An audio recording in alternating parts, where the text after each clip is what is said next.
を手放してしまった。明日が不安だ、とても嫌だ。だからこの僕も一緒に飲み込んでしまえよ夕焼け。だけどもそうはいかないよな。明日ってうざいほど来るよな。眠たい夜になんだか笑っちゃう。家まで帰ろう、一人で帰ろう。昨日のことなど幻だと思う。君の顔なんて忘れてやるさ。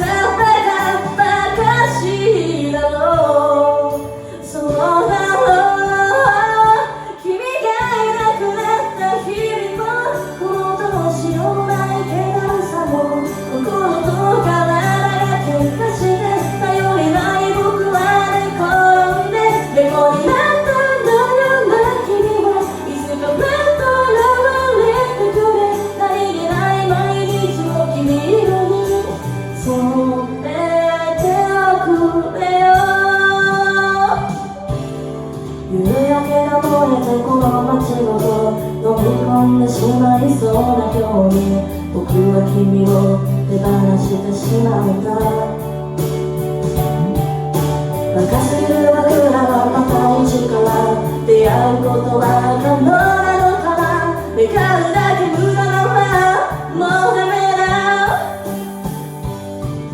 いつまで続くのだこんなにも入れた歩くスピードは君が隣にいる時のまま。思い出めくらせがんじがらめのために決まった馬鹿にしろよ笑えよ。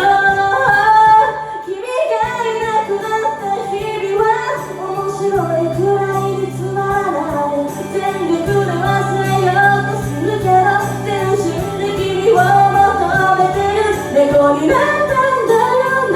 君はいつかまた声を聞かせてよ。路地の中でむちゃくちゃな僕は慰めてほしい。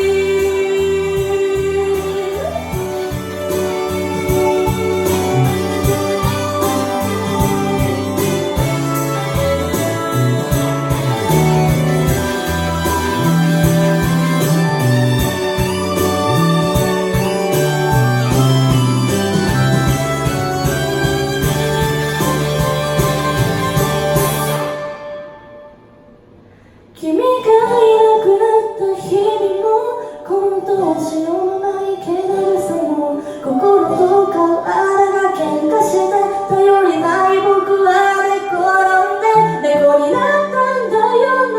君はいつかふらっと現れてくれ。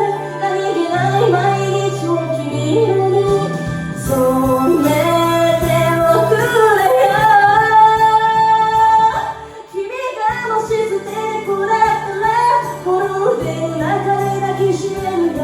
怪我してるならその傷拭うし精一杯のぬくもりをあげる。会いたいんだ忘れられない。猫になっても笑われてほしい。いつか君がふらっと現れて僕はまた幸せ